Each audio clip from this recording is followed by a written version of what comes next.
one live read of Volume 2. So we finally getting into Volume 2. I apologize that it's taken so long, but now we're in Volume 2. And the books look exactly the same. They look exactly the same. But as you can tell, the writing is all worn off. These are original prints from the original second edition. The first edition is the one that he wrote and was translated. Then he found a translation of it in French. The French love the stories. And so he got Mariner's other friends and made a second edition. And this is original copies. Look how small they are. This is back when they used to make smaller books. Anyways, wanted to start Volume 2. And it's gonna be a while also, but I'm gonna go through this one chapter at a time because I think the first 3 chapters is story, and then the rest of the book is all logistics, things, the happenings and going on in Tonga. But I wanted to start the Volume 2 today. Volume 2, Chapter 1. Volume 2, Chapter 1. Here we go. All right. So we're still in Vava'u, all those who were in the past. And I just started editing all the live reads and put them into more story mode with the all the AI stuff, the images and sound and music and whatnot. The sound of music. All right, let's see. How long is this freaking chapter? Because, dang, these pages are worn out. All right, it's not too bad. About 15 pages. Well, we'll do Volume 2, Chapter 1. Here we go.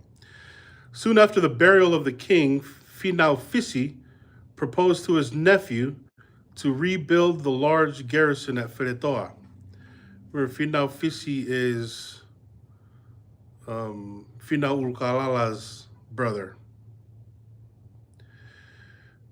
And he proposed to Moingango, his nephew, to rebuild the garrison at Feretoa, to fortify it, which might serve as a strong and impenetrable fortification in case of attack from a foreign enemy. Besides which, he justly observed, being rebuilt, it would serve as a place of residence for all the chiefs and great warriors. So Finau obviously the Finaus have had communication and relations with leadership in government, in Hapai, Vava'u. They knew the Tupos, right? They knew each other. Where Finau is actually has the wherewithal, the mindset to be like, let's rebuild Feretoa. Let's rebuild it. All the chiefs will stay there, and it'll be a protection for us, just in case. Even though your dad is gone, and he was really the warmonger, we can at least protect the higher ups. This measure was, in itself, highly political, as it would prevent the sedition from forming cabals or cabals and parties, which they could more easily do while living at a distance up the country than under the eyes of the king. It was not proposed, however, that they should reside constantly at the garrison, and by that means neglect their plantations, but that each should have a house with the usual convenience for his wife and family built within the fencing to reside in at night or to retire to wholly in case of invasion, civil commotion, or whenever the king should order him to do so. So they're basically building the capital in Feretoa. Now I think the capital of Vava'u was Neafu. But they're building the main fortress in Feretoa for the chiefs and their families for them to live at, for protection, for safety and security, right? This proposal of Finau being assented by the king, the former requested permission to have the sole management of laying out the plan and to see it carried into effect, which the latter readily agreed to. basically Finau Fisi told Finau Moingaongo, look, let me plan, let me be the engineer and the superintendent. Moingaongo said, okay, you go ahead and build it. During the time the garrison was rebuilding, a circumstance happened which seemed to indicate that a conspiracy was on the eve of being formed, if not actually begun. What the? Already? And as the circumstance alluded to is connected with a certain superstition ceremony worthy of detail, we shall be particular in giving the account of it exactly as it happened. Okay, so already the people here in Vava'u, there's already dissensions going on, right? And I'm betting it's the Vava'u guys, because remember, there's still Vava'u guys over here, or I mean the Hapai guys. I'm betting it's the Hapai guys. Funaki, the wife of Finau Fisi, and formerly the wife of Daimoma Ngongo, Daimoma Ngungu, a great warrior who was a party concerned in taking the Port-au-Prince, was a woman of uncommon penetration and discernment, and on that account, as well as from the circumstance of her being the daughter of a chief who was a friend of his father, she was highly regarded by the late king, who indeed had attached himself to her so much, it is supposed she lived with him as his mistress during the time she was actually the wife of her first husband. So her name is Funaki, the wife of Finau Fisi, former wife of Daimoma Ngungu, who was a great warrior who was in part of taking the Port-au-Prince. Apparently, she stayed with Finau Ulukalala as a mistress, although she was still married to the first husband. So a lot of this stuff is going on and going around, right? The mistresses and because they already lived, they were all polygamists, but they also had mistresses. Interesting. And it seemed like, because she was a daughter of a chief, and it seems like the higher ups had affairs, and it made sense. And in my opinion, I think the higher ups, the noble.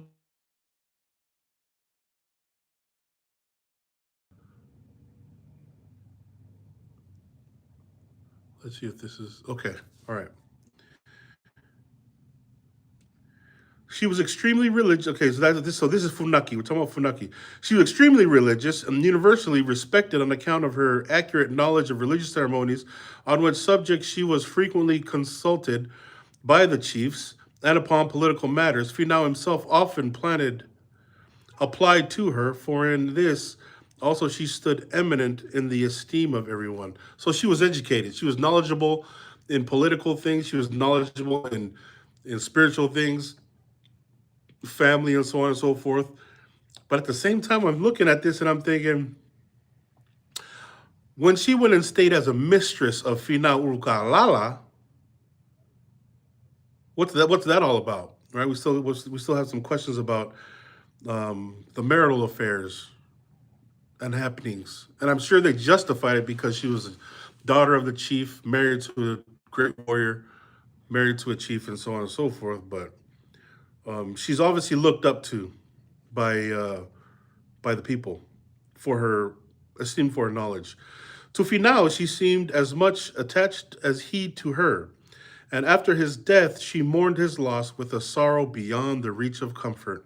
She, above all others, was most attentive in decorating with flowers planted by her own hand, and with the utmost solitude, keeping in order the faitoka where lay the body of her deceased friend. For the space of 6 months, this faithful mourner scarcely ever slept but on his grave, watering it with her tears, and disturbing the silence of the night with her sighs. This right here, I believe, is a true soulmate. This is the attributes of a soulmate, right? Because even after death, even though she was married to a great warrior, and now she's the ex-wife of she's the ex-wife of a great warrior, daughter of a chief, married to Finau Ulukalala's brother at this point, but is the one that for the next 6 months took care of his grave more than the other wives of Finau. Seems like this was Finau's soulmate, right? They shared the same mentality. They shared the same acumen for war and for battle, right? Knowledge about culture and religion and all that. Seems like this was Finau Ukalala's basically female counterpart, Funaki. One day she went to the house of Mo'unga Tupo, widow of the deceased chief, to communicate what had happened to her at the Faitoka during several nights and which caused her the greatest anxiety. Okay, remember Mo'unga Tupo is Finau's number one wife, right? She was the favored one. So Funaki goes visits Mo'unga Tupo, and she's about to tell her a story about something that happened to her at the grave. A lot of stories come from graveyards, grave sites, cemeteries. A lot of stories. I've heard a lot of stories. I've seen a lot of things in Tonga. And you can believe or not believe, or even believe that it's superstitions or anything, but something's out there. Something is there that anybody who knows and has been around Tonga society knows that it's spiritual, or at least there's a lot of spirituality going on over there, right? She related, so there's Funaki. She related having dreamed that the late Hao appeared to her, and with a countenance full of disappointment, asked why there yet remained at Vava'u so many evil designing persons. For that since he had been at Pulotu, the spirit world, the spirit had been disturbed by the evil maclinations.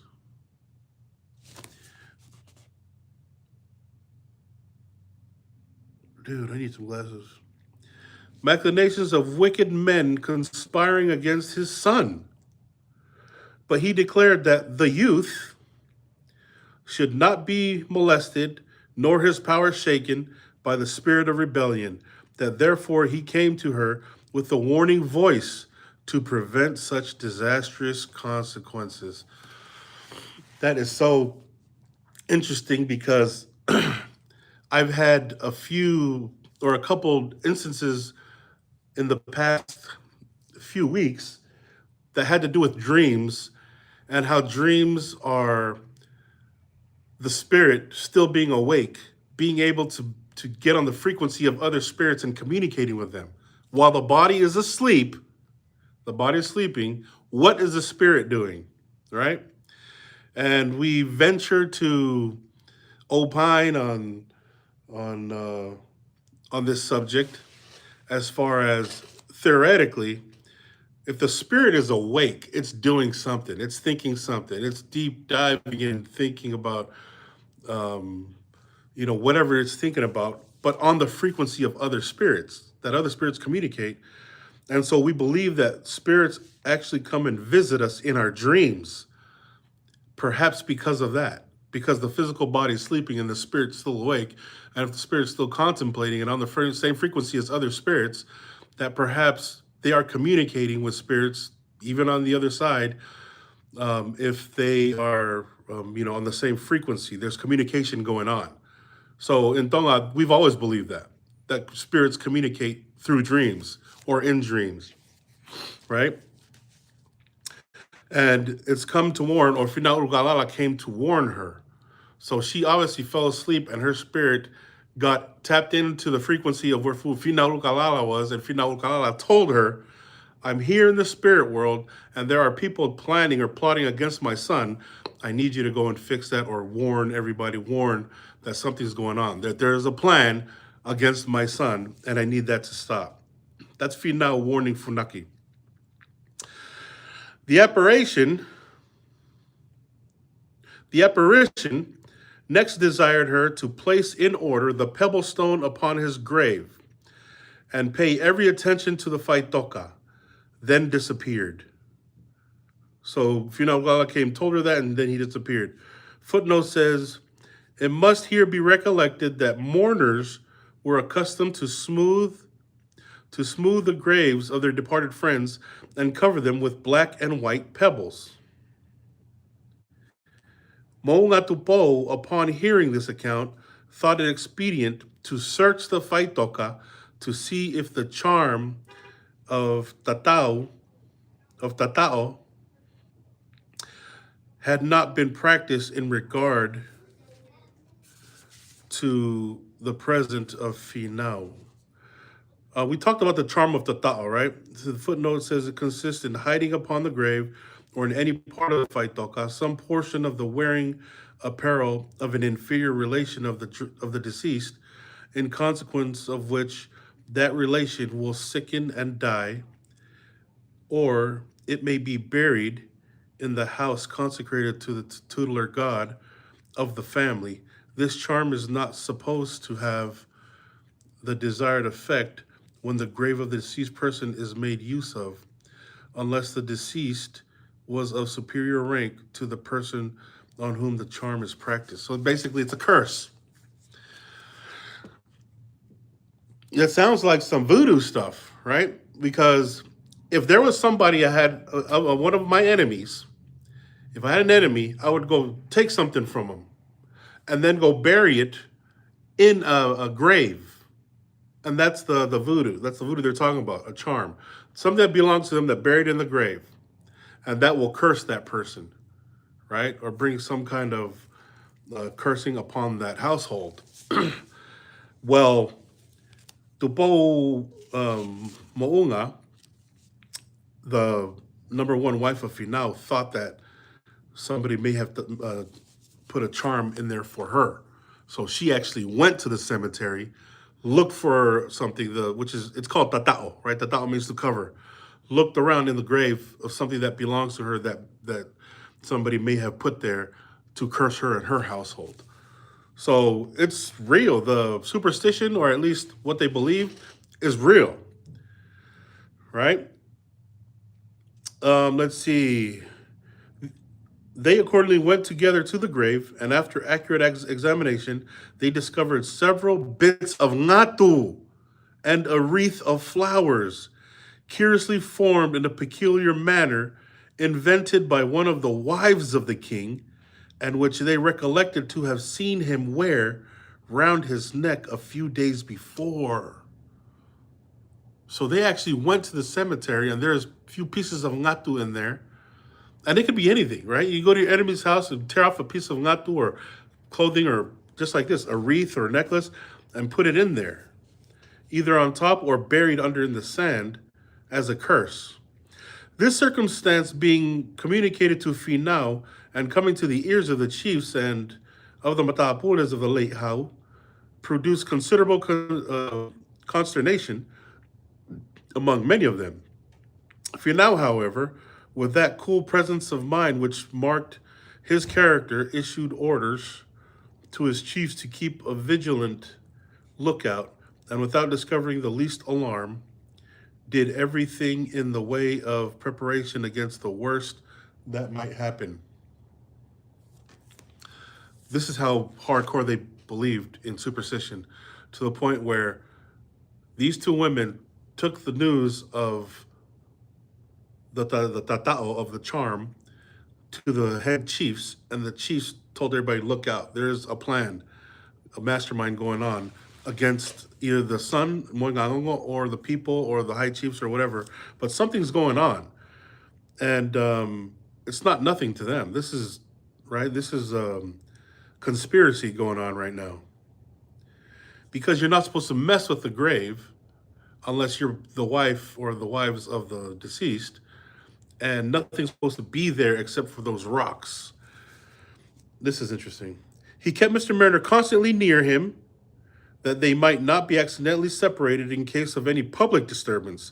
On all occasions, he endeavored to make the conspirators, if any such there were, believe that he was perfectly off his guard and in conscious security, and the better to convince them of this, he feigned to imagine that the bits of buried ngatu, etc., must have been hidden there by some dogs in their play. Okay, so Moingangongo, to be safe, told Mariner, let's stick by me. Let's stick together no matter where we go. People may think that we're off our guard, but we got to be sharp. We got to make sure that none of these guys are conspiring against us, right? And as they moved around and went around, the thought of conspiracy started to kind of loosen and because it says here that Moingangongo was thinking that it doesn't look that conspiring or suspicious, and then he thought, oh, maybe it was just some dogs took some langatu and put it in there, right? Which may well have been, but just kind of letting his guard down a little bit. All this precaution, however, and studied policy were unnecessary, as no signs of conspiracy became evident, and perhaps no conspiracy existed. So it may or may not have been conspiracy, is what Mariner's saying. Yeah, no conspiracy. There was nothing obvious. But that gives you the character of Moingangongo because he said, basically giving people the benefit of the doubt in his mind, saying to Mariner oftentimes, maybe it was just some of the dogs grabbed some ngatu and just threw it over there or something playful, right? But benefit of the doubt nonetheless. In the meantime, the building of and fortifying the garrison with extra ditches went on with dispatch and in a short time was completed to the perfect satisfaction of Finau. So they rebuilt the garrison, and now Finau's completely satisfied with Feretoa now, thanks to Finau Ulukalala's brother. Shortly after the fortress was finished, a canoe arrived from Hapai Islands with Tonga Mana. Who's Tonga Mana? A chief of the line of Tuitonga, who came from Tupotoa with a request to know how the inasi was to be sent to Tuitonga, seeing Finau had declared that no communication whatever was to be kept up with Hapai. The footnote says the annual tribute of the first fruits of each island to Tuitonga. So there's a first fruits tribute to Tuitonga called the Inasi. And Tonga Mana came over, sent to him by Tupotoa to give the tribute over since Tonga Mana stayed in Hapai to ask the Vava'u people, how are you guys planning on bringing your guys' Inasi to us or to the Tuitonga, seeing as you guys shut off all communication with us, right?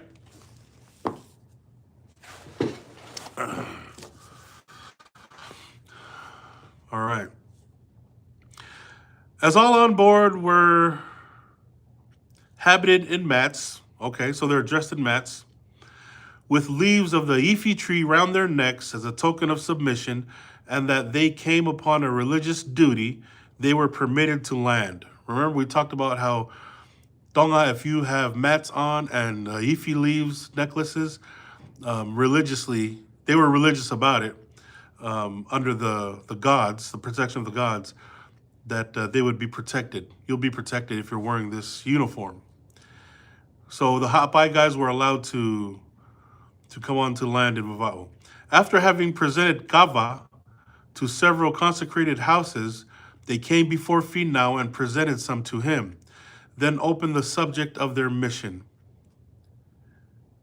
So they brought kava to the gods, houses of the gods, and now they want to talk to Moingangongo about this, Finau. They came, they said with a request from Tupotoa that Finau would grant him permission to present himself at Vava'u to pay his last respects to the memory of the late king by performing the usual ceremonies at his grave, hoping that although he seemed determined to cut off all communication with the Hapai Islands, he would not carry his decree to such an extent as to form an insuperable bar to the performance of a religious duty, for that Tupotoa wished to take his last farewell of a great chief who, while living, he so highly esteemed, and whose memory he had now so much reason to respect. So Tupotoa goes over there, or they're asking permission for Tupotoa, wants permission to come and do the final ceremony of chiefs to chiefs, or chief to king, or king to Eki, Eki to each other, there's a ceremony that they do to the departed, right? And knowing that there is some kind of tensions between Hapai and Vava'u because of the whole war thing and Finau thing, and it's a very awkward moment, they had to come, in peace, dressed in the peaceful uniforms or costumes, and make this request. Can Tupoto'a come pay his final respects to the grave of the late Hau, Finau Ulukalala? After Finau had heard the subject of the embassy, remember we're talking about mourning now. Every time I say Finau, I'm talking about mourning. After Finau had heard the subject of the embassy, he said in reply that he should consult his chiefs and Matapures as to what measures he ought to take, and would return a definitive answer as soon as possible. So, of course, the Boto wants to come pay the final respects. Finau tells him, okay, I'll discuss it with my chiefs, and then I'll let you guys know. Tonga Mana and his party then rose up and went down to the beach where their canoe was, and passed the night in the canoe house. Immediately after they had departed, Finau held a council with his chiefs and Matapures, the results of which was that Tupoto'a should be allowed to send to the Inasi, provided Tonga Mana's canoe only were sent, and that this particular canoe should be allowed to come on any after occasion, upon condition that there were no more men on board than should be sufficient to constitute a crew, and if he encroached upon this law, the canoe was never to be allowed to come again. So that's the discussion Finau Moingangongo had with the Vava'u chiefs. We'll let Tupoto'a come, pay his final respects to Finau. Only amount of people that can operate the ship can come, and that's all that we'll allow. Basically, they cannot look like they're coming here for war. They cannot look like there can't be more than what is necessary. The tension between Hapai and Vava'u right now is just not good, right? And they're not to be trusted, in all honesty. The Tupoto'a is not to be trusted. They already don't like the Tupoto'a because he assassinated Tupo Niwa, right, who was Vava'u's great chief, and there's no way. But Finau Moingangongo is a good leader, at least good enough to say, hey, let's let him over here to pay his final respects, at the very least, with just the amount that they need. But the question regarding Tupoto'a's coming was reserved for a future opportunity. This resolution was made partly from religious motives and partly to show the Hapai people that they entertained no fears of them, but chiefly perhaps to demonstrate to Tupoto'a how well provided and well armed they were against all attacks from a foreign enemy. They're calling each other foreign enemies. Which is, it's like they were their worst enemies, and they were their own enemies in those days. The following morning at Kava, this resolution was communicated to Tonga Mana, upon which he departed immediately on his return to the Hapai Island. So they're saying that there's a canoe house, or there's at least a house, and you've seen those pictures where there's a canoe, but there's a house on it, right? So these ships that they built were big. We've heard from the past story in Futuna, whoever was it that came to Futuna, they had to build a ship, and it took them a year to build before they left there. But there's a canoe house, or a house on top of these canoes, and those apparently were real big enough for them to all stay in there. Okay, as soon as the Tupoto'a heard the permission granted by Finau, he ordered the tributes from the different islands intended for the Inasi to be collected together and put on board Tonga Mana's canoe. At the same time, the inhabitants of Tofua, an island belonging to Tuitonga, eager to send their tribute for the Inasi, also dispatched a canoe to accompany that of the Tupoto'a. Tofua is the place we talked about before, as far as the movies. The movie, there's two versions of it. I watched both of them. Mutiny on the Bounty. Tofua is the island that they ended up going to, which was Palangis and Tahitians. And I looked up recently. I don't know if it was a documentary that they were doing, but it's not that there's not that many people there. But there's still people on Tofua. Well, it's saying right here that the inhabitants of Tofua, an island belonging to Tu'itonga, were eager to send their tribute for the Inasi. So Tofua belonged to Tu'itonga back then, in these days. And although this was contrary to Finau's strict injunction, still they flattered themselves that as it was a canoe from Tu'itonga's own island, it would be overlooked. But in this, they were mistaken. So they're thinking, let's take a big old ship from Tu'itonga's island, Tofua, load it all up with whatever you loaded up, the Inasi and all that, and let's take it over there. They'll let it slide because it's Tu'itonga's ship. But it says right here, Mariner says, but in this, they were mistaken. For no sooner did the people of Va'u perceive two canoes instead of one coming to their shores than they raised a great clamor, contending that the Hapai people had a mind to be treacherous, that under the mask of religion, they were coming as spies. You always got to keep your head on a swivel with these people, bro. And it's not just back then. I mean, you got to keep your head on a swivel when you're around these people. Because of this, the treachery, right? You just never know. The Va'u people, the Hapai people show up with two canoes instead of one. And now the Va'u people are saying, no. They got it messed up. They got it wrong. We gave them the parameters of Tu'itonga coming here, and they still disobeyed. They broke protocol. And making these complaints to Finau, they called loudly for orders against such proceeding, insisting that one of the canoes should be sent back before the other was allowed to land. Finau, seeing the conduct of the Hapai people and hearing the complaints of his own, immediately gave orders that Tu'itonga's canoes should be instantly sent away, else neither of them would be allowed to land. There you go. That's the type of leader Moengangongo was. Send away Tu'itonga's ship from Tofua, or neither of them are going to land. They're not playing.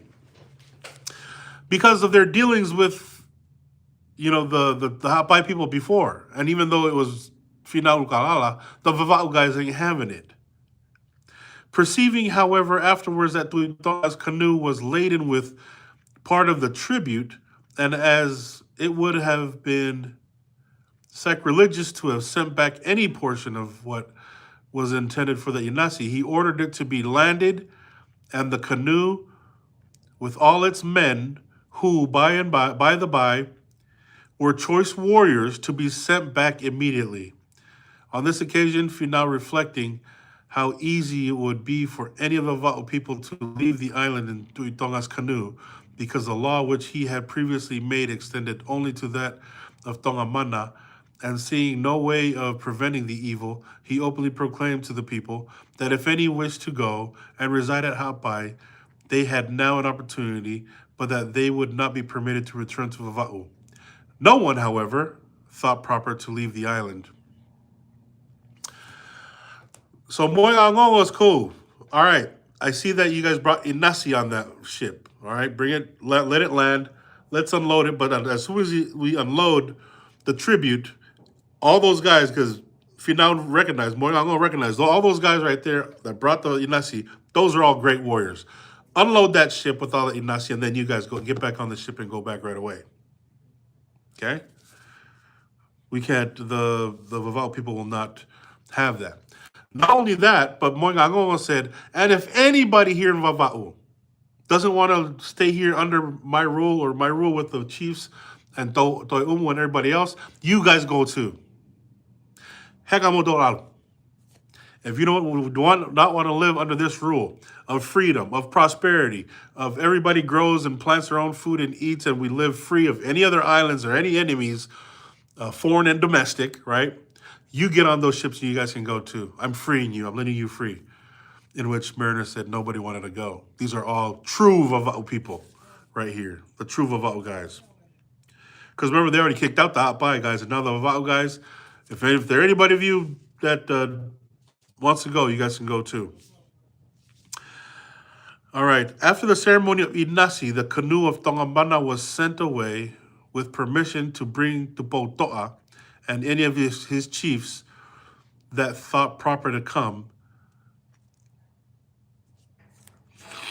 even although they filled more than one canoe, provided they only stayed one day at Vava'u just to perform the ceremonies at the grave of the late Hau. So it looks like they did these things in this order.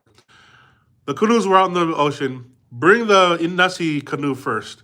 They unloaded it. They had the ceremony of the Inasi, which was to give the first fruits of the season to the Tuitonga. And after that, got everybody back on there, sent them away. Okay, now Tupouto'a's canoe can come to perform the ceremony at the cemetery.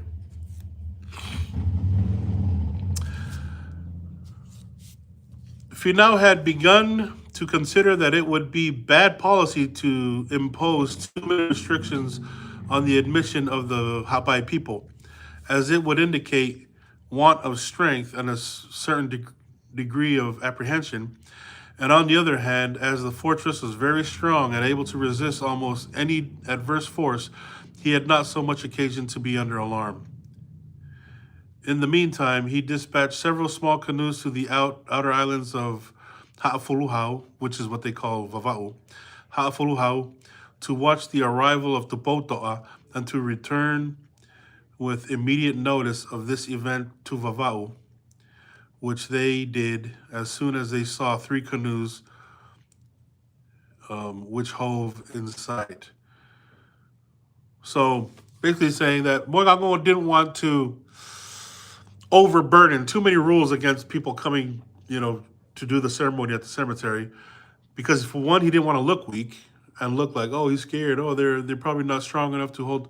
And at the same time, kind of wanted to invite them over so that I could see the entire fortress to know that, no, we're ready. We're prepared. Weapons, fortress, everything's ready.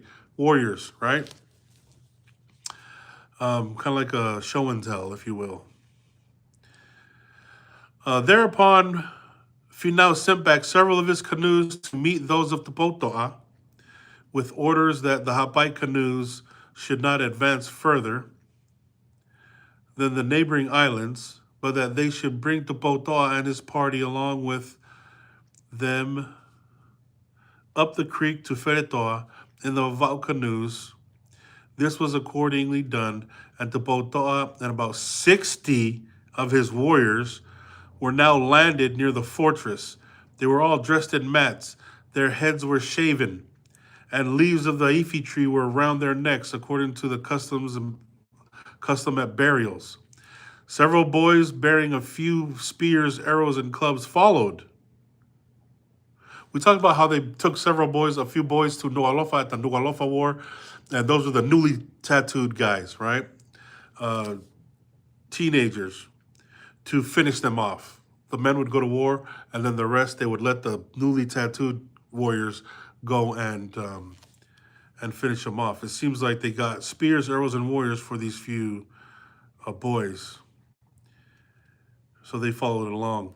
They proceeded immediately to the grave of the late Hau, and after having sat before it a little time, with their heads bowed down, Tupouto'a rose, and taking a sharp club from one of the boys, inflicted several very severe wounds on his own head, calling out to the deceased to witness this proof of his love and fidelity, and declaring aloud that his sentiments towards his son were the same as those he formerly entertained towards him. Notwithstanding that death had occasioned this seemingly breach between them, protesting how much he wished to perfect and friendly understand with the Vava'u people that he might occasionally have the opportunity of preparing the kava for young Finau, and by such and other assiduities prove his respect and loyalty towards his family. The common practice of the toki, when you get there to the cemetery, they did punching. Now they're hurting themselves with a club or arrow or whatever, make themselves bleed, right? And tupo to'a, all the matapos are sitting down, and the warriors are sitting down in the costume of peace, of religion. And tupo to'a gets up and he does this. He hits himself in the head and creates gashes, and he bleeds, and he's proclaiming to Finau Ulukalala how much he admired him, how much he respected him, what a great warrior he was, and started going down the list of Finau Ulukalala's list of talents and gifts and attributes as a man, as a warrior, as a general, and so on and so forth. And then he goes on to say that I'm hoping one day that I may earn the respect of the Vava'u people, so that I can come and prepare kava for your son, Finau, as I prepared kava for you in our days, right? I want to serve him as I've served you. My loyalty is to you, to our friendship, and death may divide us for a moment. But while we are divided, I hope that I can earn the respect of Finau Ulukalala, your son, and the people of Vava'u, so I can come and serve them. And he says this out loud, obviously, for more people to hear, whether it's a method, but it's common language at the cemetery, but the intentions aren't always the same. They aren't always peaceful, as we know through Finau Ulukalala. But the language itself is all praising the dead, right? The one who has passed, which are beautiful words, by the way, if you hear them spoken, to praise a man that way. But since, as he supposed, the chief of Pulotu had decreed otherwise, he should be contented to live at the Hapai Islands and evince his remembrance of the deceased by sending in Tongamana's canoe and produce of his own islands as presents to his son. So basically, you always credit the spirit world. No matter what happens, it seems like they've always credited whatever happens in this life. The Tongans have always credited the spirit world as taking part of whatever's going on. If we're not getting along, Hapai and Vava'u, we know that it's a spirit world has something to do with that. And because that's the case, Tupo To'a says, we will bring Inasi here so that we can still share the cultural ceremony with your son, Finau Ulukalala, and the Vava'u people. This speech was followed by those of several of his party, all much in the same sentiment, that after bruising their heads, running spears and arrows through their cheeks, thighs, and breasts, they left the grave to attend to the kava of Finau. So after the inasi, then they went to the toki and whatever else, right? They said the arrow in the cheek sometimes, or and where they got this is crazy. And I'm sure they did it based or according to them one-upping each other and showing loyalty to each other, right? One hits them with an arrow or makes a mark. Another one takes a club to himself. Another one sticks the arrow in his cheek. And the thigh, I'm imagining if he's doing it through the leg, he's doing it to the skin of the thigh, the top of the thigh, or even the breast, right? Now we know piercings can go everywhere. So they basically pierced themselves. In the evening, Finau, Tupo To'a, and Finau Fisi had a short conversation together when Tupo To'a expressed his wish to be tributary to Vava'u, notwithstanding it might still be thought politic. As long as any of Tupo Niwa's near relations were living, to keep him and his people at a distance, acknowledging that such a separation was the only way of preserving peace between the two powers. Of course, right? Duboto expressed his wish to be tributary to Vava'u, basically saying, I'll stay in Hapai, but I'll give tribute to Vava'u. That's what it sounds like he's saying. For political, for whatever reasons, Vava'u is saying, nah, we'll grow our own stuff. But it's still awkward because you're the guy that killed Tupo Niwa. He ran this place. And now you want to give, tribute and whatnot. But at the same time, a lot of them had to understand that Tupo Niwa killed my father. And here I am praising Finau and Finau's son. Now they're ruling. This has nothing to do with any of you. It was specifically Tupo Niwa, which in those days, and perhaps even today, that's understandable. Tupo Toa taking out Tupo Niwa because Tupo Niwa took out the king of Tonga, the king of all of Tonga, the one whose bloodline is ruling in Tonga today. Tupo Niwa took him out. What is frick? Aho. What the heck is his name? Tupo Toa's grandfather, right? Why can't his name is slipping my mind right now? If anybody remembers his name. Tuguaho. That's his name. So as long as the Poniwa's near relation were living so he's saying that for that purpose. Tuguaho, that's right. He's saying the Boto expressed to be tributary to Vava'u, notwithstanding it might still be thought political, as long as any of the Poniwa's near relations were living, to keep his people at a distance, acknowledging that such separation, the only way of preserving peace between the two. Separation is the only way. If we want peace between Vava'u and Hapai, we have to be separated. No, Tupo Niwa's got to go. Or Tupo Toa's got to go back. Vava'u just ain't having it.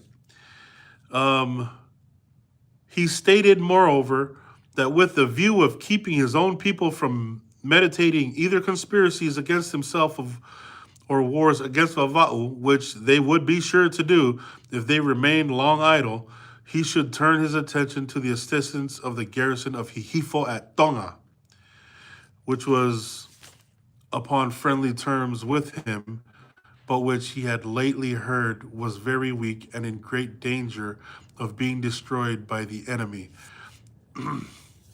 Remember, Hihifo and Tupo Malohi, Tupo Toa's older brother, Tupo Malohi, remember, he came from Hihifo. And Hihifo was protected.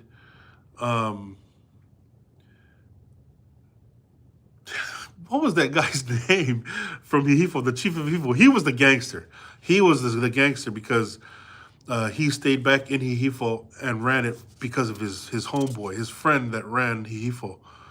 The Bolo Malohi knew. Anyway, what Finau is saying is, we're going to be ready for war. I wanted you guys to see all the garrison, all the warriors and the weapons, and how plentiful and bountiful our growing and crops are, just to be safe and make sure that if he does decide to call on the warrior from Hihifo, the chief from Hihifo, they'll be ready. You know what I mean? No problema. All right.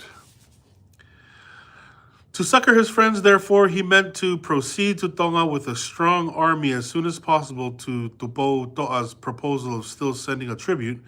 Finau objected for two reasons. First, because Vava'u itself yielded quite enough of the maintenance of his people, and secondly, because any tribute received from Tupo Toa might be construed by people into an act of friendship and alliance, which ill-suited with the sentiments they entertained towards the man who had formerly killed their beloved chief, Tupo Niwa. Basically saying, I don't want to accept tribute from Tupo Toa because I don't want anybody to think that Tupo Toa is our friend.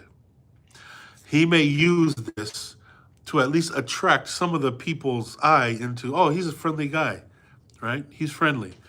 and forget the fact that he took out the leader of all of you people here in Vava'u, the Boniwa. As to the annual tribute for the Inasi, it could not be dispensed with because it was a religious act and was necessary to be performed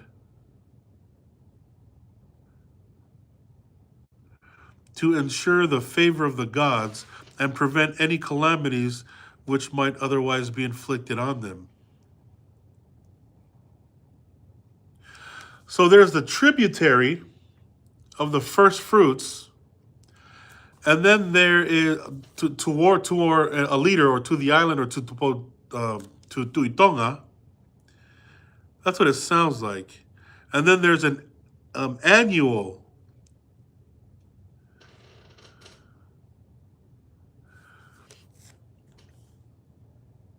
one is to Tonga, and the other is just a regular tribute to the king. So one of them they couldn't get rid of. The Inasi, he said, I can't get rid of the Inasi because it's a religious ceremony. It must be done. So they still had some kind of connection to the rest of the other islands through the Inasi, the religious one.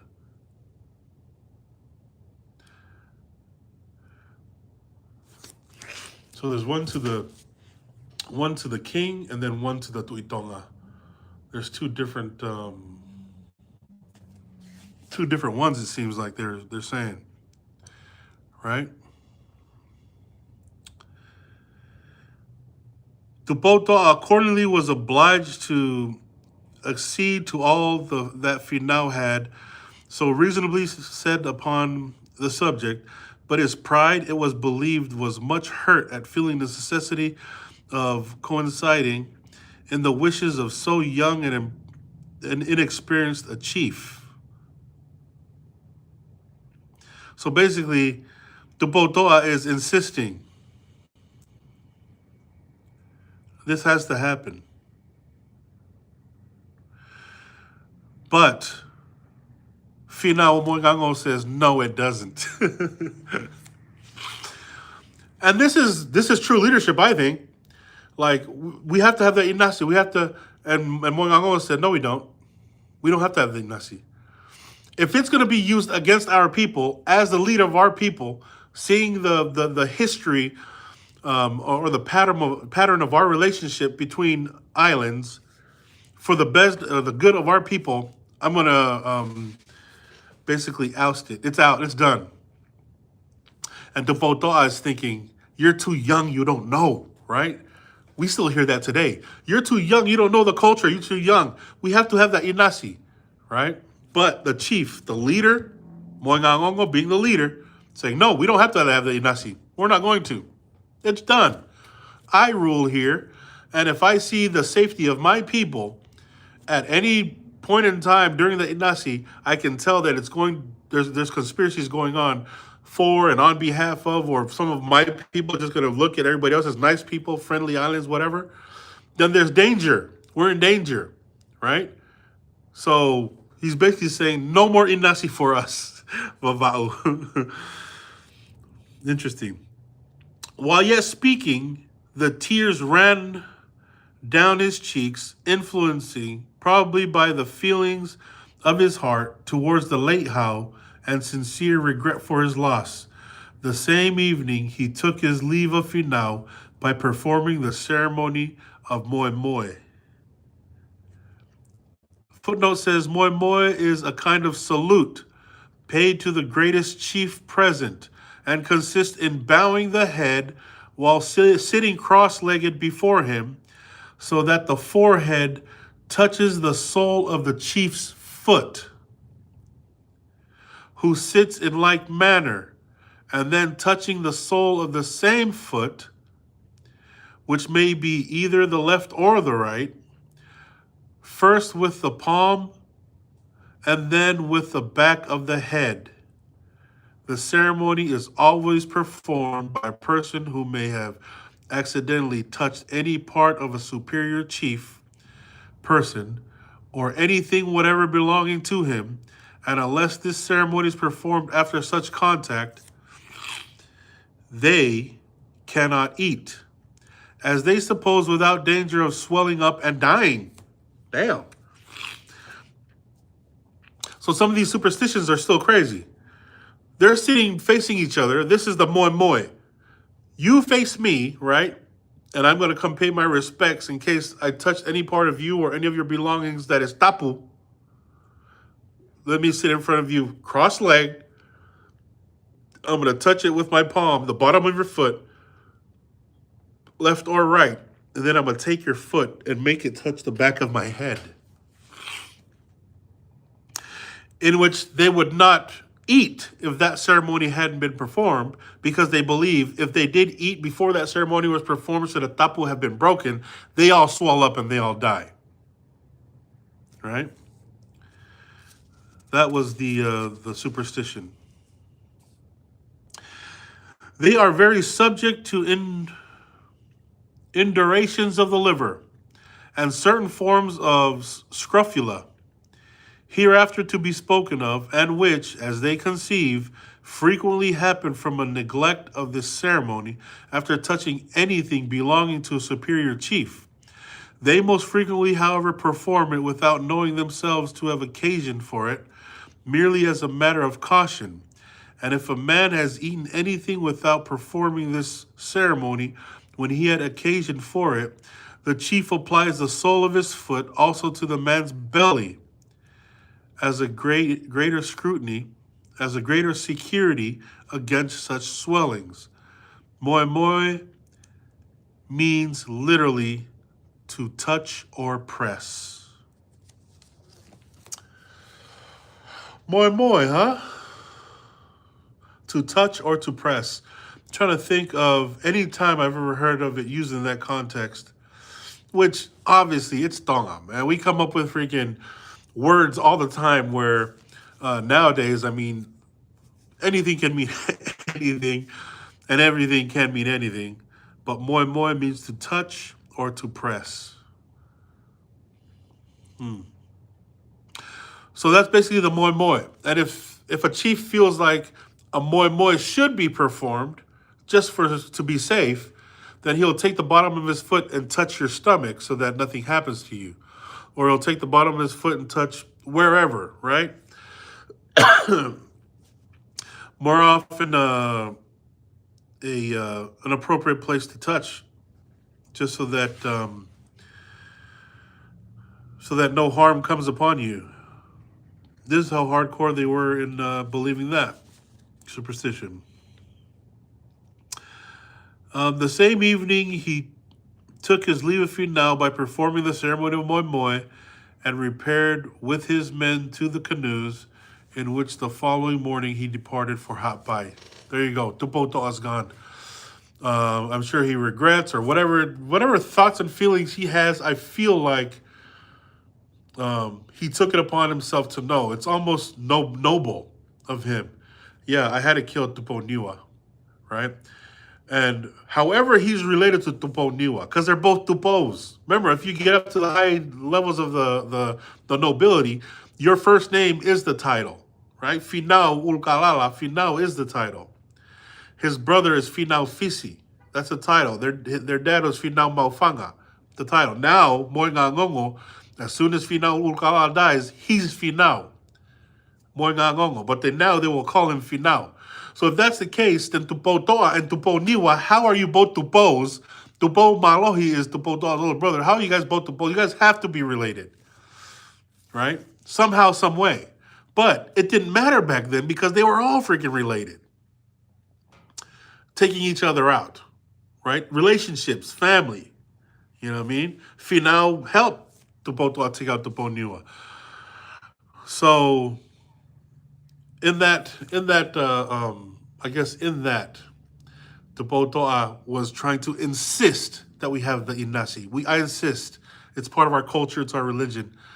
For Finau to say no. Vava was out of the inasi. For the safety and protection of my people, Vava was out.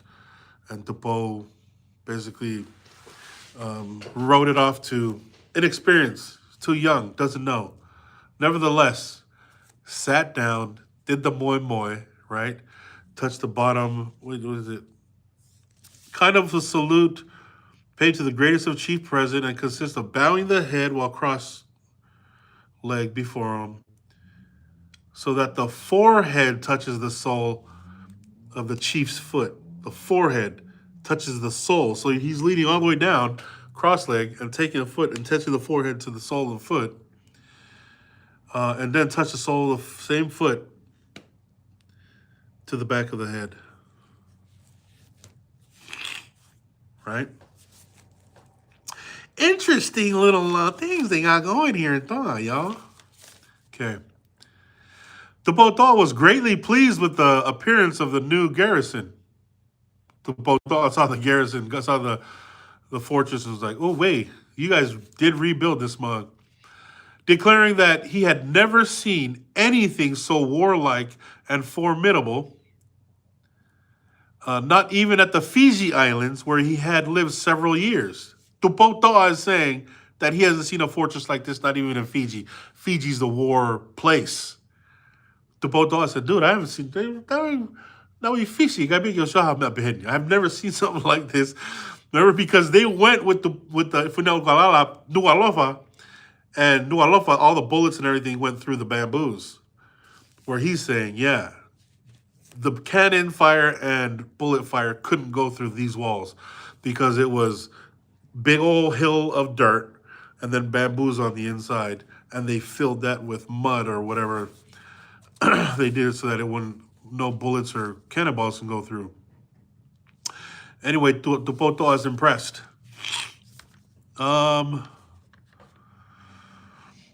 In Fiji Islands, not even in Fiji Islands, where he had lived several years, Finau had indeed given the strictest orders to make everything appear as imposing as impossible, producing a tasteful display of clubs, spears, and arrows arranged against the houses, with wreaths of flowers and certain warlike decorations.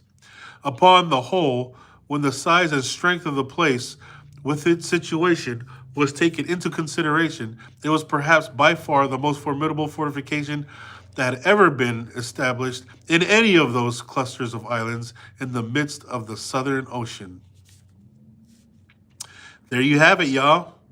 If they haven't seen any in Fiji like this, and Fiji is the war capital or the war place back then, and they all, throughout this story, they've all talked about Fiji and how Fiji is the war place, right?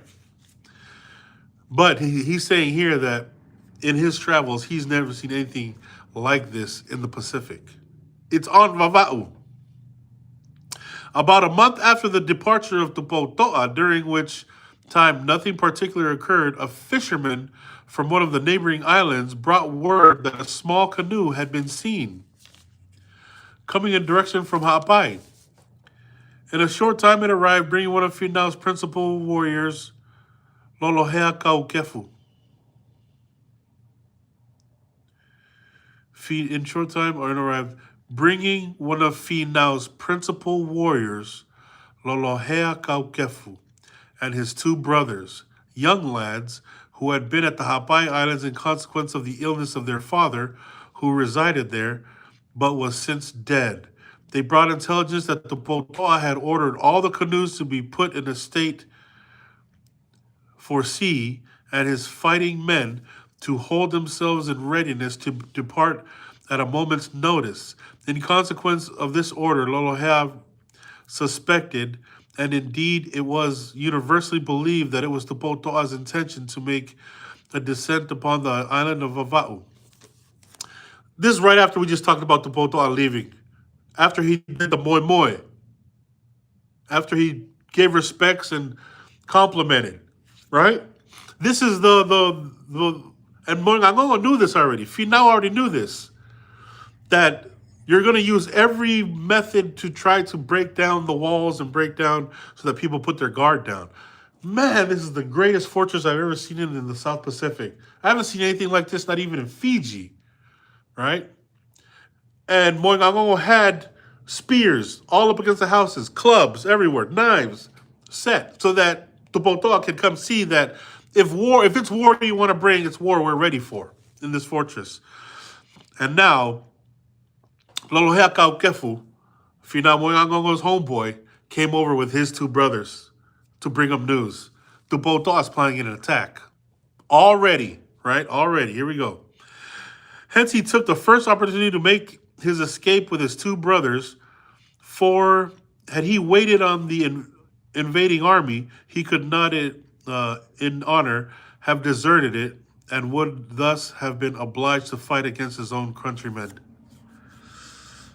That's crazy that the allegiances can switch so fast. Because Kefu is saying, man, when I heard that they were planning to come here to war, I left immediately because I didn't want to be recruited into war.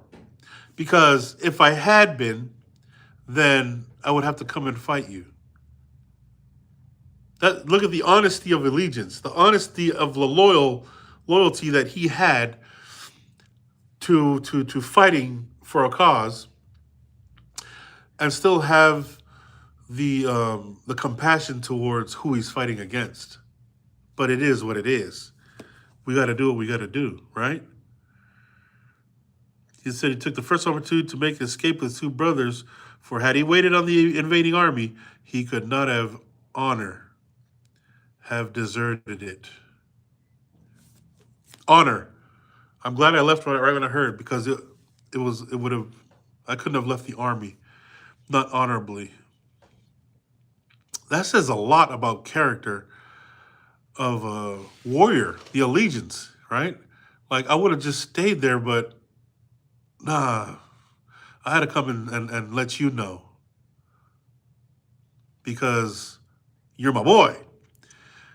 But if I joined the army and had to come to war, out of honor, I'd have to fight with the army, right? Right on, Drex.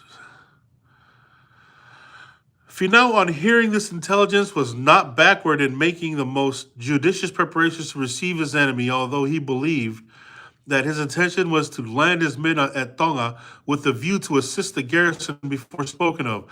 But still he held himself well prepared, according to the Tonga maxim, never to suspect anything without immediately making preparations for the worst. They have that in common. Maintain, don't break character, right? Maintain. We're not going to let anybody or show anybody that we're panicking, that we're scared, that we have any fear of anything. We're just going to get ready. We're going to stay ready, and that's what it is, right? Because they viewed death as an honorable way to live, like to go out. We've talked about warriors in the past who would rather face death than get sick. No, I don't want to get sick and die and lay in my bed. Let's go to war. Let's die there, right? There's a lot of that sense.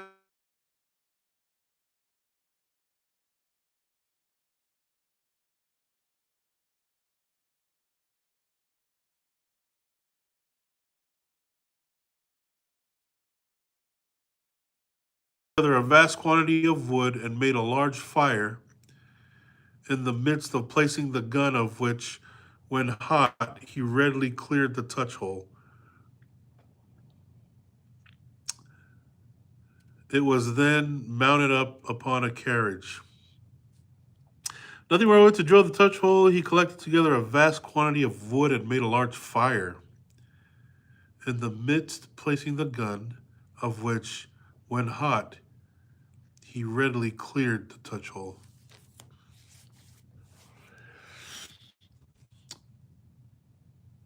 So he just made a fire, covered the touch hole, or it was plugged. The touch hole was plugged, so he's basically heating it so that it clears it. Cleared the touch hole. Okay.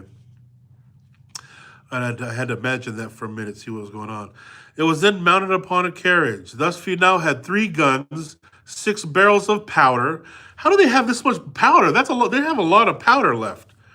And plenty of shot, for most all the shot which had been fired in the former attacks upon the garrison were again found and collected. So they had a lot of shots. They took a lot of shots, made a lot of shots, both with the carronade, the little cannon, and the guns. And apparently they found a lot of it and brought it back. The gunpowder, amazingly, they still have a lot of it, which means there was whole barrels and barrels of it on the Port-au-Prince for them to last through 2 wars already, 2 battles. Besides which, he also sent a canoe to the island of Toku, northwest of Ava'u, to collect a cargo of round black pebbles, which are found there in abundance.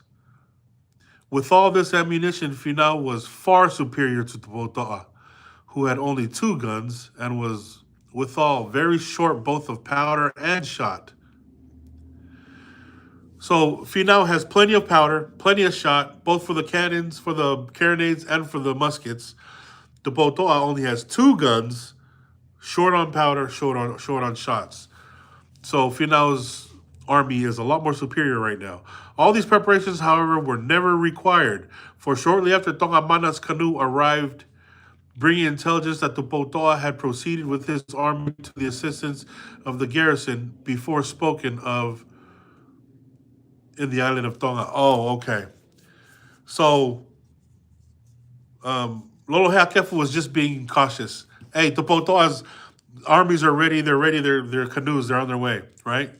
And then they get it.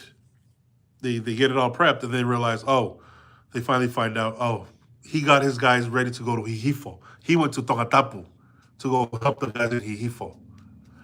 I don't know if you guys remember the Hifo War 2 or 3 chapters ago in Volume 1, where they had close ties to the Hifo guys. So those guys they're going to town in Tongatapu too. A lot of war going on.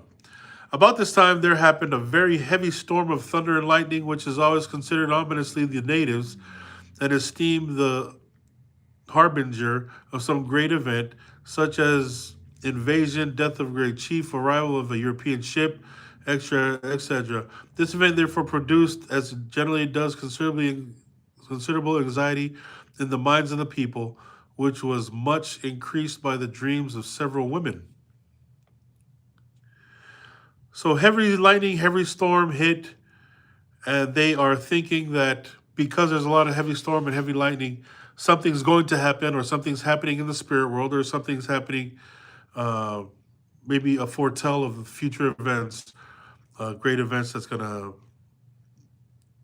big ships that are going to come, and so on and so forth.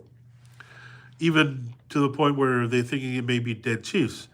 One dreamed that during the time of the Inasi Tuitonga, at the head of of a number of Otuas attacked them and broke to pieces all consecrated yams. Another that she had been at Pulotu and heard a decree of Hikuleo, one of the principal Otuas, that Vava'u should shortly experience some great calamity because the people had neglected some particular and important ceremonies. In this state of the public mind, parties were sent to the outer islands to keep a perpetual watch and to bring immediate intelligence of any canoe that might appear. In the course of a little time, it was remarked that Tuitonga decreased considerably in size, losing flesh every day, although otherwise in good health.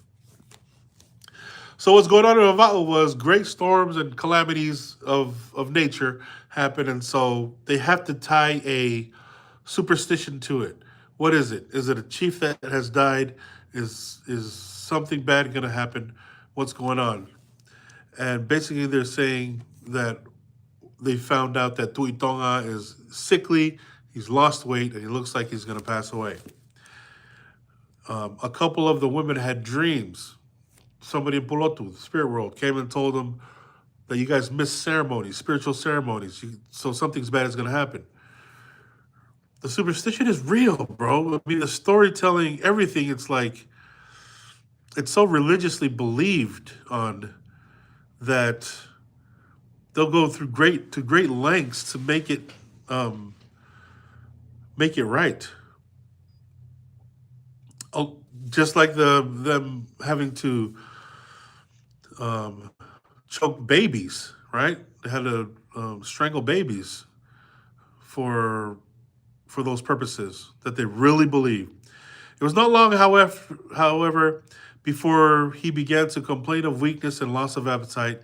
His illness, beginning thus to be confirmed, occasioned his relation and attendants to have recourse to the usual ceremonies on such melancholy occasions. Okay, so now Tuitonga's sick, he's ill, he's dying, he's losing his appetite. Now we have to turn to what we think are going to cure the Tuitonga of his infirmities. According, every day, one or other of his young relations had a little finger cut off as a preparatory offering to the gods for the sins of the sick man. So now they're going to start doing this, right? They're going to start moving forward with all the things that they believe are sacrifices to the gods to spare the Tuitonga or any great chief. Footnote says, nothing is more common in these islands than the sacrifice of a little finger on occasion of the illness of a superior relation, insomuch that there is scarcely a grown-up person, unless a very great chief, who can have but few superior relations, but who has lost the little finger of both hands. Nor is there even any dispute between two persons with a view to get exempt from the ceremony. On the contrary, Mr. Mariner has witnessed a violent contest between two children of 5 years of age, each claiming the favor of having the ceremony performed on him. So little do they fear the pain of the operation. The pain indeed is but very trifling from a mode probably in which it is performed, which will be fully described in another place.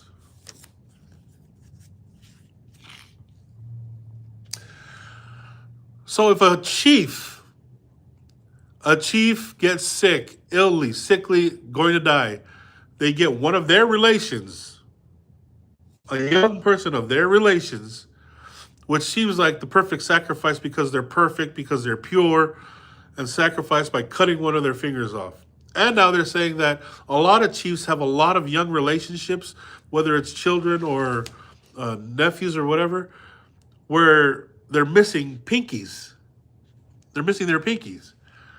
And now he's saying that these 5-year-olds, knowing that the Tuitonga was sick, these two 5-year-olds were fighting for that honor.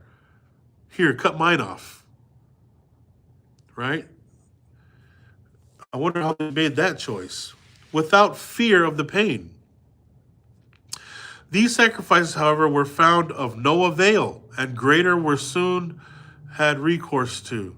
Accordingly, 3 or 4 children were strangled at different times, in the manner with which has already been related, and invocations were made to the deities at Faitoka consecrated houses, and in the persons of the priests, but still without effect, for the gods were deaf to the entreaties, and the illness of the sacred chief grew every day more alarming. I don't know when, and because they live this religiously, and it's a part of the psyche and mentality from olden days and way back in the days, their superstitions were strong. That's how it was. That's always how it's been, whatever. But they used that same method. Even if it didn't work, it seemed like, right? And if it did work, they wouldn't chance it. They wouldn't say, no, it's just, he'll probably be all right. No, we're not going to take any chances. We're going to strangle a few babies. We're going to cut off a few fingers of the young kids, and that's going to be that. But as we've seen in the past, some have still died.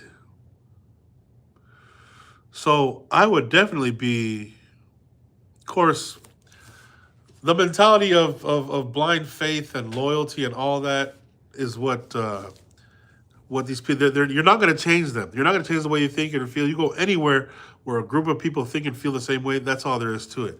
It isn't until you get into more Western civilization that it's a more independent, individualistic society where you can have your own ideas about things, right? But for them, it was tapu, and it was real. As a last resource to excite the compassion of the deities, they carried the emaciated person of Tuitonga to the place where his provisions were cooked, in the same manner as Finau was carried. But notwithstanding all this, death overtook him after 6 weeks' illness. Tuitonga died anyway. They choked out 3 different babies throughout this process, throughout these few weeks, and they cut off a few of the fingers of the kids, and he still died. This is what I mean. They didn't care. Their faith is their faith, and their fate is up to the gods. It's not up to them. So they're going to believe no matter what. But Tuitonga still dies.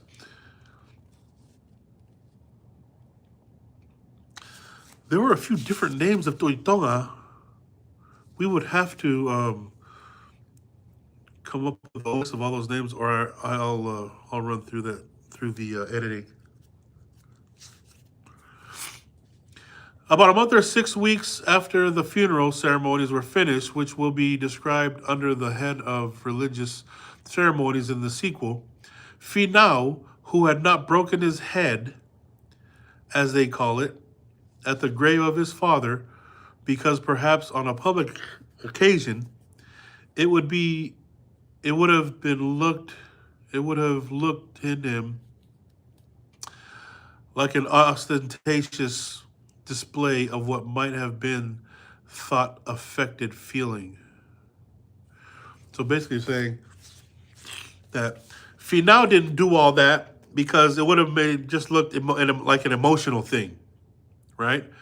It's supposed to be done to look like a loyalty thing, right? To bust your head open or make yourself bleed at a cemetery to show your loyalty to somebody, or you profess your loyalty. But they're saying that Moyangoa didn't do that because he was too close to Finau Ulukalala, that it would have just looked like an emotional thing, right? They're big on that. They're big on, no, we don't break character. We don't get emotional and lose our cool. It's not a good attribute for Tonga. But that's basically what he's saying. Where are we at?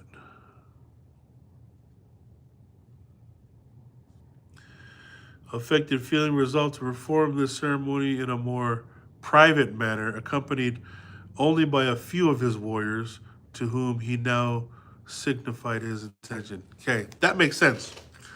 He's not going to do it in public because it's too public. It's going to look too emotional. It's going to look like he's breaking character as a leader, as a son, too close. But in private, with the ones closest to him, he'll do it in front of them. He'll hit himself in front of them to show loyalty and right, and really to do it in front of only those that it really matters, right? Who have no other opinions, but they know that you're loyal. It's out of loyalty, and not have to put the people in a position where they have to judge whether or not it's out of loyalty or not. So it doesn't look like it's just going through the motions. Interesting. Accordingly, one morning he had his men began to prepare themselves for this affair, when unfortunately an accident happened, which to us Europeans in the present times would not have attracted the slightest attention, but which in the estimation of these people was a matter of pregnant with the most important and serious consequence. Mr. Mariner, on entering the house, happened to sneeze. Immediately, everyone present threw down his club, for who would proceed on so important an expedition after so dire an omen? Sneezing is an omen. Mariner walks into the house, and he sneezes, and anybody who had a weapon dropped their weapon. That's what he's saying. And in dropping your weapon, that means it's bad omen for assault. There's something on my nose. Jeez Louise.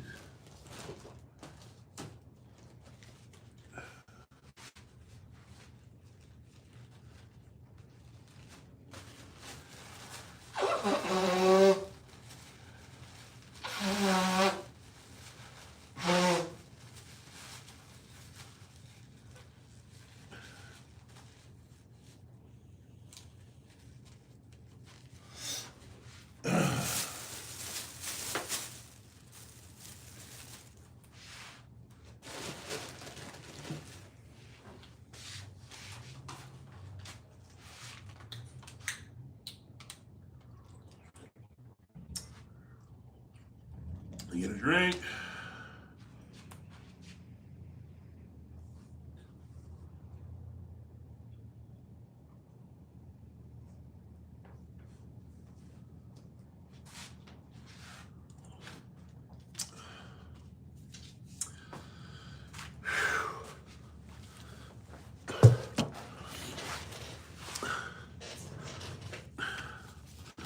So sneezing is an omen. Bad luck.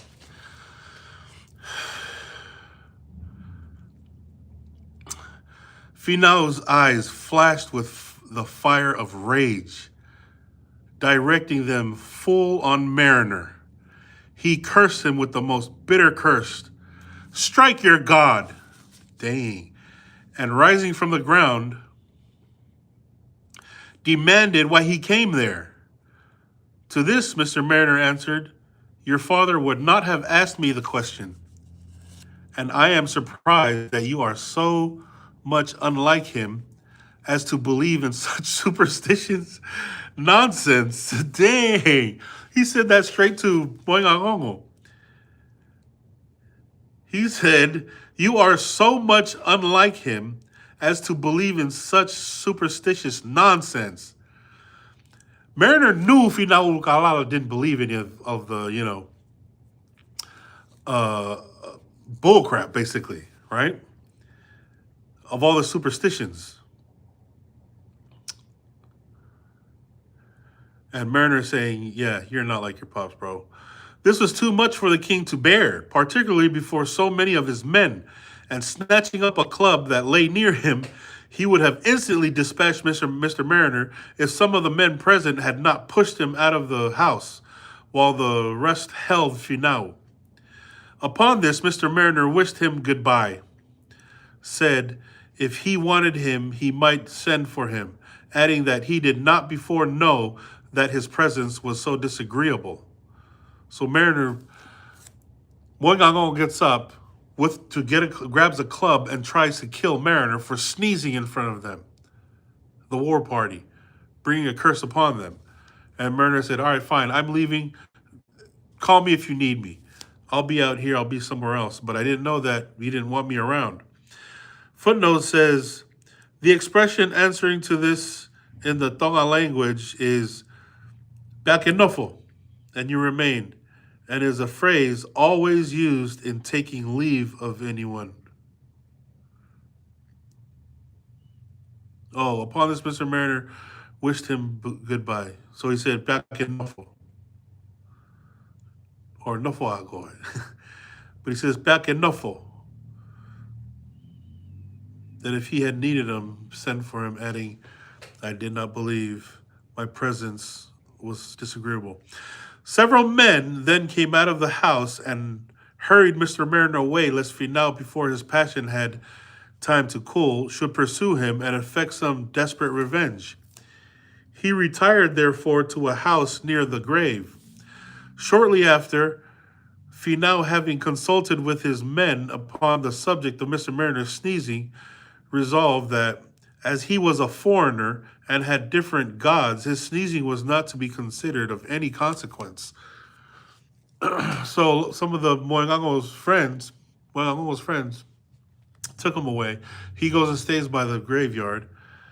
And in the discussion with the chiefs, they're saying, it doesn't matter. His gods aren't our gods. He's a foreigner. It doesn't matter that he sneezed in our midst.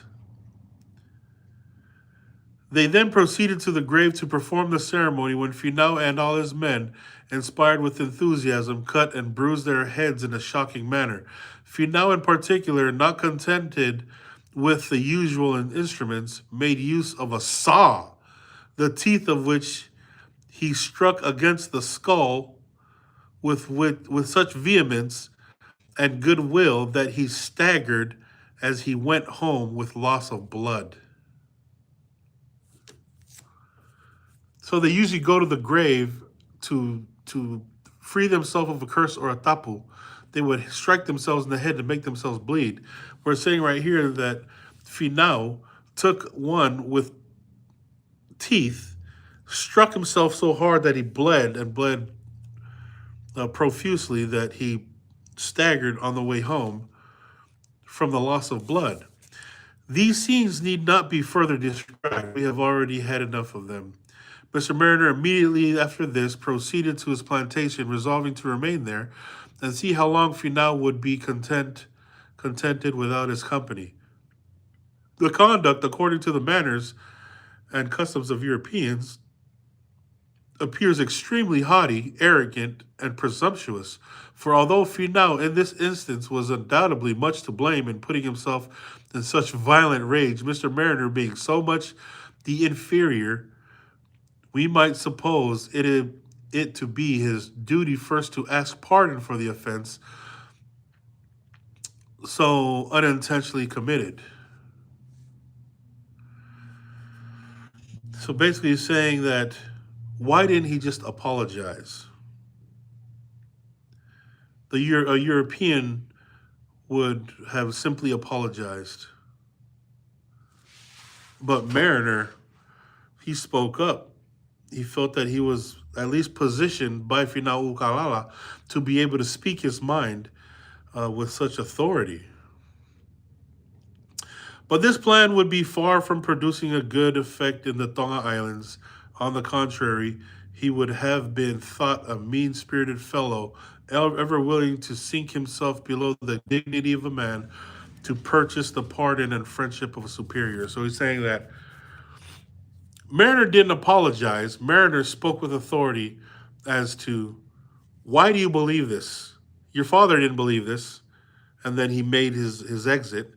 And now he's saying that it's better that he didn't apologize so as to not stoop himself down below the apology level line.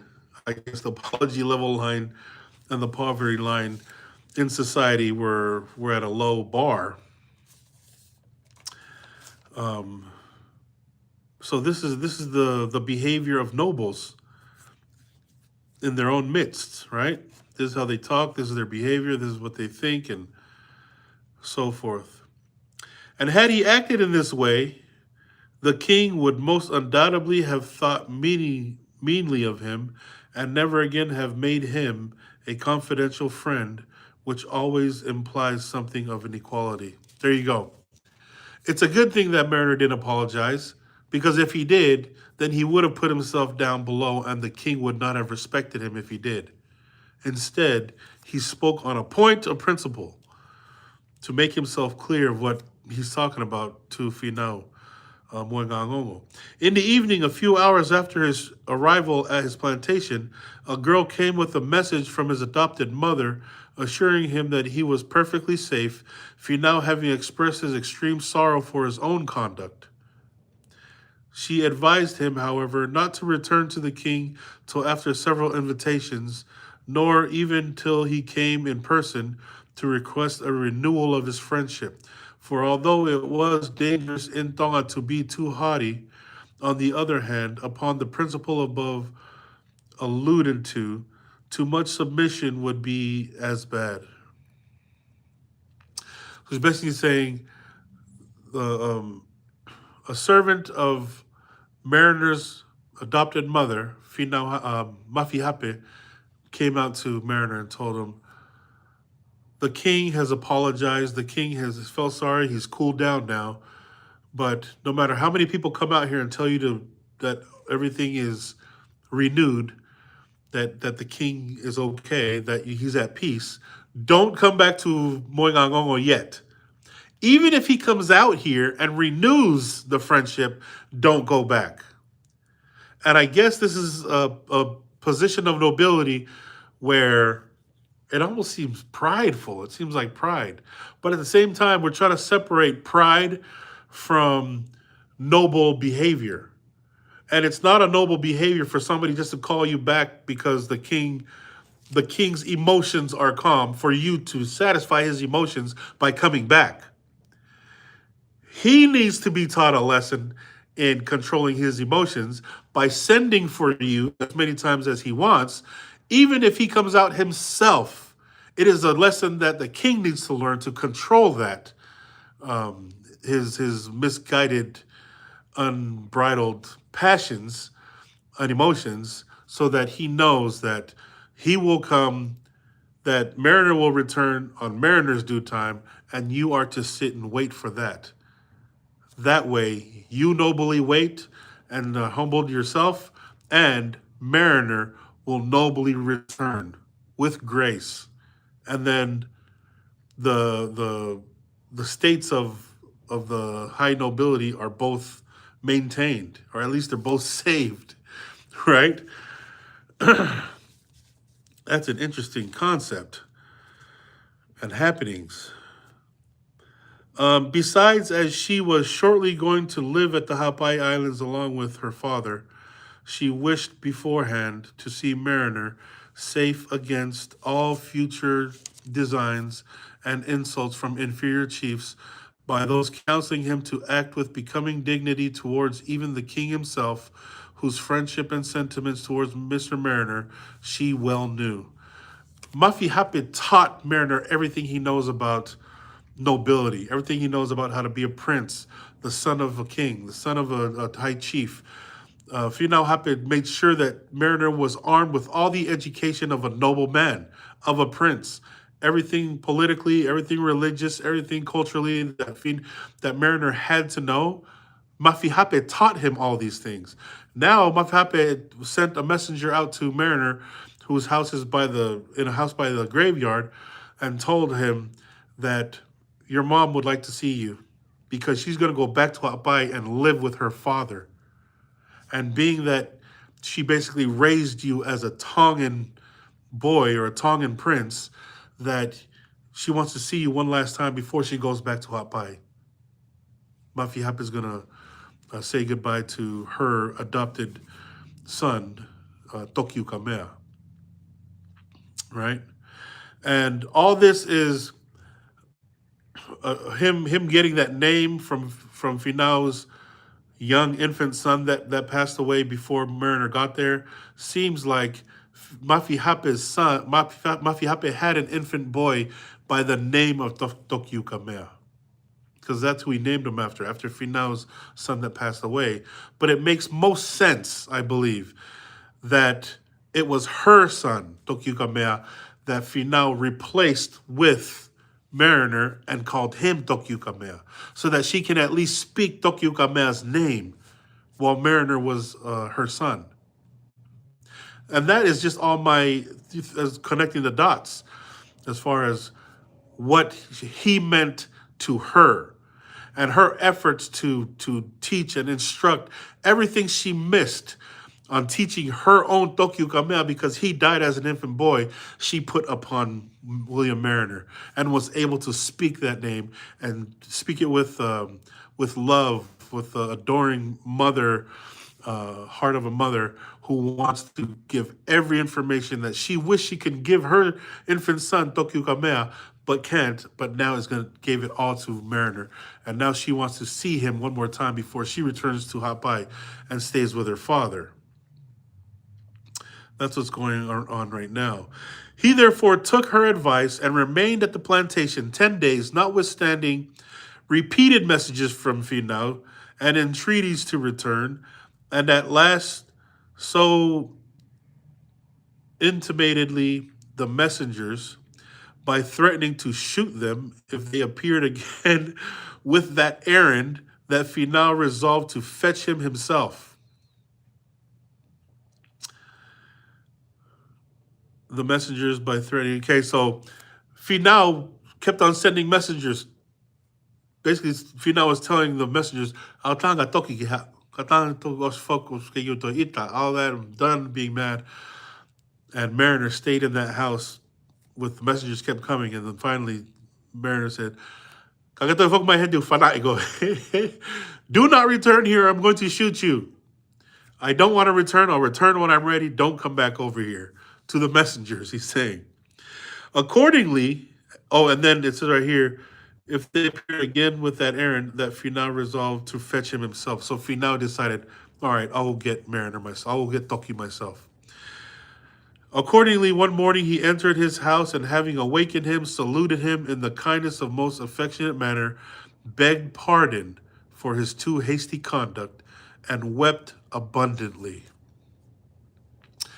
Now, that was the lesson.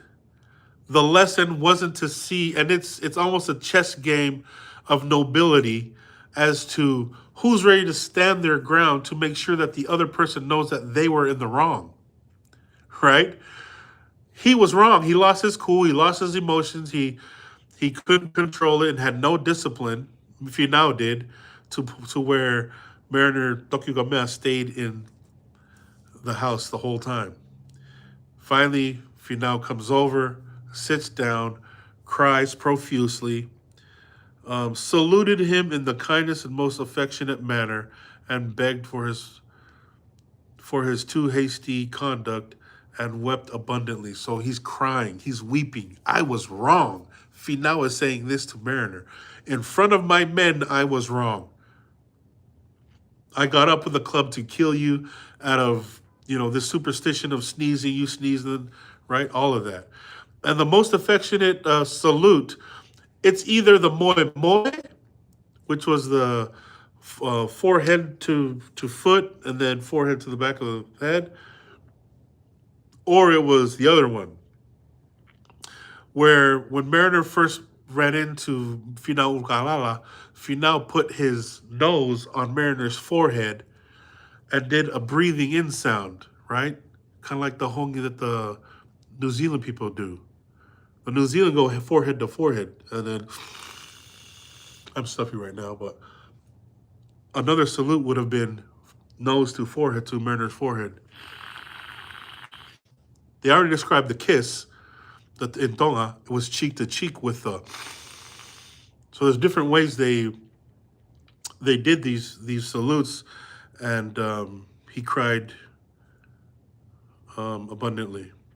From this period, they were inseparable friends.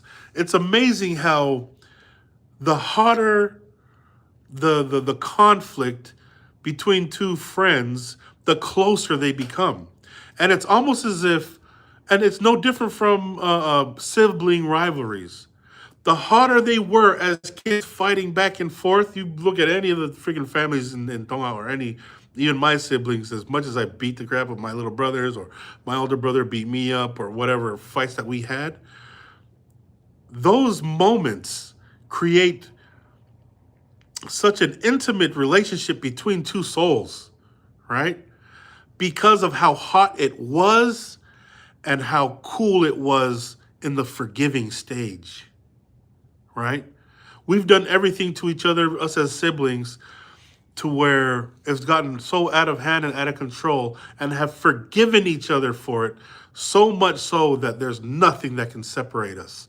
It seems like all those heated moments were welds, and it welded us together. And now it's saying it did the same thing, and it does the same thing anywhere you go in Tonga. This is what it does. This is what heated conflict does to friends, to relations and relationships. Because if you were enemies, you're not going to forgive each other, and you're just going to hold grudges, and your inability to control your emotions and consider your friends true friends, right? And one thing that's hard to forgive is betrayal, right? And there's some things that are understandable. But when two people who already know what it is, who already know the relationship, they love each other, they're confident in each other, they trust each other, they're loyal to each other, to have confrontation that gets this heated, for it to have become a weld in their relationship as brothers now, right? Because Mariner's an adopted brother to the king, to Finau Ulukalala. And it says right here, from this period, they were inseparable friends.